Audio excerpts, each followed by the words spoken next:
candidato, as pesquisas indicam hoje que, se houver segundo turno, será entre Dilma Rousseff e José Serra.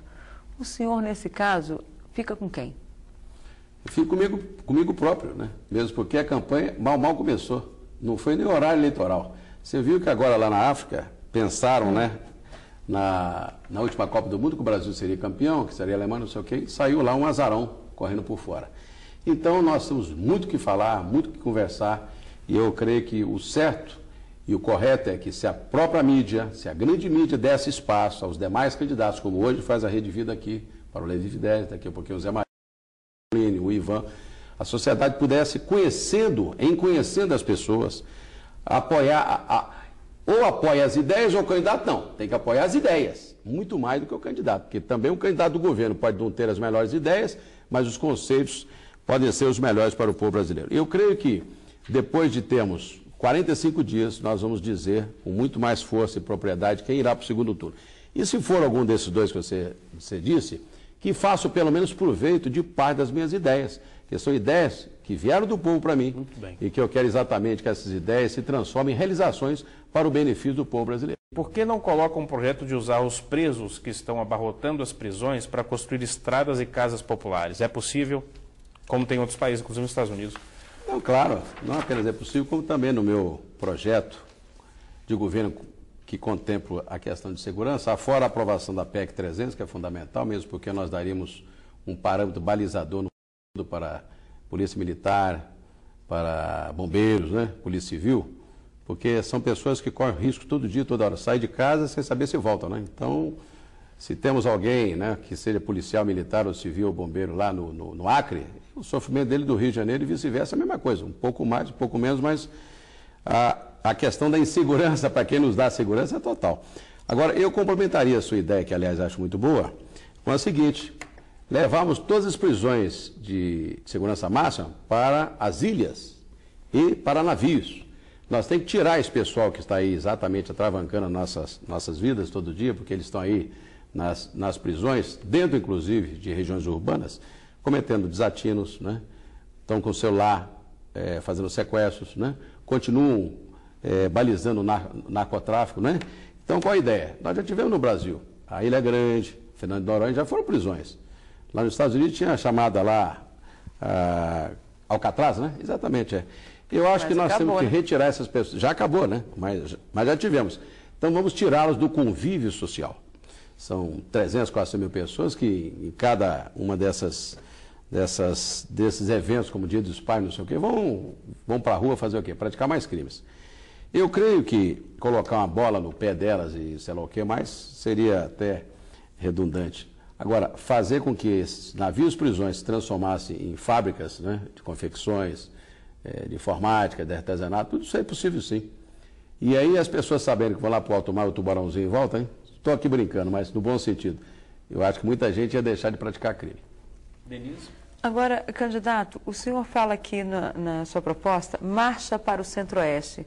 E o mapinha que o senhor apresenta tem umas setinhas, assim, como se o senhor fosse tomar a Amazônia ou desmatar a Amazônia. Para o Centro-Oeste. Como é que é? O senhor pode explicar? Muito bem. Apenas isso aí, Denise, é algo que nós demonstramos que temos que sair do litoral. O Brasil foi descoberto em 1500, aliás, dizem que até um pouco antes, mas de 500 é o nosso marco. E nós continuamos, 75% do desenvolvimento nacional está onde? No eixo Rio-São Paulo, né? Minas, Espírito Santo, ou seja, o litoral todo, né?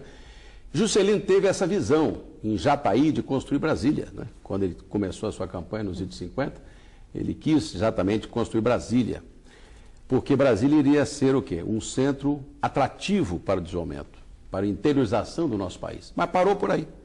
Eu quero exatamente retomar os caminhos de Juscelino, construir novas Brasílias no Centro-Oeste, mais Palmas, né? Mas já não está havendo, Palmas, Goiânia, tantas cidades, com programação, mas veja bem, não está, não, Denise, pelo seguinte, mesmo que tenhamos hoje a agroindústria que está se instalando, mas está sendo feito de maneira assim, desordenada. Por exemplo, o governo poderia ser indutor nesse sentido, às vezes interventor e indutor.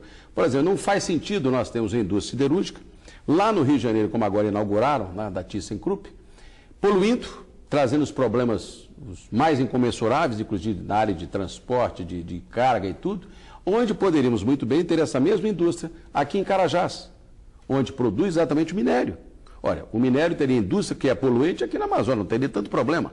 Agora, lá teria a metalúrgica. Nós iríamos levar não o minério bruto para lá, que custa caríssimo o transporte, custa $30 só o transporte, mas levaríamos o aço acabado.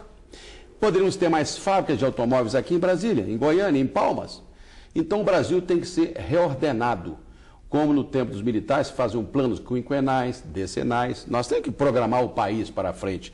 E não ficar todo o governo reprogramando. Não se dá sequência num governo em cima do outro. O povo sabe disso. O eleitor só reclama de político nisso aqui. Olha, entra um prefeito, não dá sequência na obra do outro prefeito. Entra um governador, não, para essa estrada, não constrói porque eu quero fazer a minha estrada. Não pode, gente. Isso aqui é um país definitivo, é um país de todos nós. Nossos filhos como foram dos nossos pais. É fundamental nós termos consciência cívica.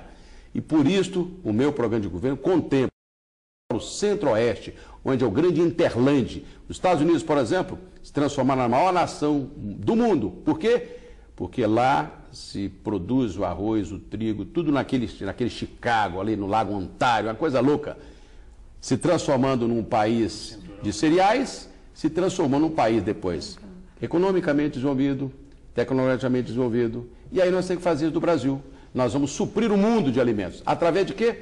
Do Centro-Oeste. Para cá eu quero então que o Brasil cresça. Por mar também dá, né? Com pré-sal, mas lá não dá para habitar. Agora, no seu programa de governo, ou melhor, eu estava vendo aqui o seu perfil, o senhor nunca exerceu nenhum mandato executivo. Como é que o senhor pretende governar sem experiência administrativa? Denise, é uma pergunta que me fazem cotidianamente, porque o senhor Serra vem o tempo todo assacando contra a Dilma, pergunta nesse nível. Porque eu sou preparado, eu sou porque sou. Olha, o Serra lá em São Paulo não fez outra coisa a não ser privatização. Ele fez as estradas com os pedágios mais caros do Brasil, lá em São Paulo, hein? Você ir de São Paulo a Ribeirão, você paga R$90. O tal do roubo anel, que aliás foi ideia tirada do Levi Fidelis, anel viário, foi ideia exatamente do meu conceito de 96, que ele fez agora, custou, sabe quanto? Custou 5 bilhões de reais, 61 quilômetros de uma rodovia dupla mão. O nosso aerotrem vai custar 30 bilhões e é 10 vezes mais. Se ele tivesse fazer o nosso próprio trem aqui em Rio São Paulo, custaria 50. Que gestor público é esse, hein? É tão bom assim? Eu prefiro ser o gestor do meu partido, onde eu tenho um fundo de paridade de 1 milhão, e eu faço o que partidos grandes não fazem, com 10 milhões. Porque eu sei economizar, sei gerir bem, pagar bem e as pessoas ficarem satisfeitas. Sei o que é exatamente contratar um serviço sem roubar. O meu partido, nós temos contas aprovadas. Eu nunca tive em minha vida, no meu perfil público, nenhuma ação contra mim de improbidade, nunca teve delegacia para prestar conta de nada, ficha limpérrima. E além do mais, Denise, talvez você não saiba um pouco do meu perfil. Eu fui administrador, sim, além de administrar minhas empresas pequenas, mas também já fui chefe de assessorias com verba, como trabalhei no governo federal, né? Na Petrobras, na Stanave, fui chefe de assessoria com verba própria, né? A gente sabe, com o pequeno, construir o grande. Quem administrar bem, pouco, administra muito. Agora, é bem melhor ser humilde e confessar que você pode gerenciar bem o pouco para fazer o grande do que os grandões que dizem que são bons gestores e jogam o dinheiro na mão das empreiteiras, dos bancos, como fazem aí. Mas falam que são os grandes gestores. Não são, não. Não são, não. Muito bem. Tem aqui uma pergunta, para o senhor me responder uma palavra só, sim ou não, do Roberval, lá de Piracicaba. O senhor é de Alagoas? É a pergunta dele. Eu sei que Alagoas, eu sei que em Alagoas tem um pedaço da família, lá tem muitos Fidelis aí, não é isso? Eu sei, tem muitos Fidelis. Mas nós somos de Minas Gerais, de Mutum. Meus avós nasceram na cidade de São Fidélis, no estado do Rio de Janeiro, foram para Mutum, Minas Gerais, e lá me criei, né? Mas realmente eu sei que tem muitos Fidelis aí. E essa palavra Fidelis vem exatamente de fidelidade, né? Fiel, né? Latino. A Mara Lopes, ela é professora no Mato Grosso do Sul. Ela gostaria de saber do senhor se eu tenho um projeto para melhorar a profissão. O seu projeto para educação, principalmente para investimento nos professores. Não... Olha, todo mundo diz que quer melhorar o salário, aqui o professor tem acesso aqui ao seu aperfeiçoamento e assim vai. Você sabe que eu acho que o mais importante é nós darmos ao professor a garantia de que ele, com a sua estabilidade, especialmente sendo contratado do município, do Estado ou da União, ele possa ter o seu aperfeiçoamento garantido com o melhor salário, mas ter futuro garantido com vislumbre de uso da tecnologia. Imagine se você está hoje usando, como tem naturalmente o quadro, né, com giz, usando o papel, né, tempo de Gutenberg ainda, os livrinhos, as cartilhas. E se você tiver informática, hein? Onde você, no dedilhar aqui, você ensina o aluno à distância, você, com a internet, você se comunica e interage. Então, eu quero dar a você e a todos que estão me vendo agora, o melhor que eu sempre disse que temos que ter, é a tecnologia, é o uso da informática. Em 84, quando eu já criei a revista Interface, que exatamente foi a primeira revista do Brasil sobre informática, com negócio de computadores, assim vai, eu entendi quão importante é o instrumento, a instrumentalização do ensino. Por isso eu sempre dizia, quem não souber teclar um computador, que tem a banda larga, né, na sua escola, um computador por aluno, porque o rico ou o pobre terão igualdade e o professor também, ele terá a equidade, ou seja, a melhoria das suas condições de trabalho melhoradas. Então você terá mais tempo, inclusive para produzir o seu trabalho, você tendo essa instrumentalização. O governo tem 4 bilhões no FUST, que não são usados, não sei porquê, no Ministério das Comunicações, para a informática. E esse dinheiro vai para o quê? Para o Caixa Central, como também o da CID, que é um dinheirão tremendo que a gente paga, né? Eu só queria que você explicasse para o telespectador o que é o FUST, o fundo... O fundo de universalização... De universalização de telecomunicações.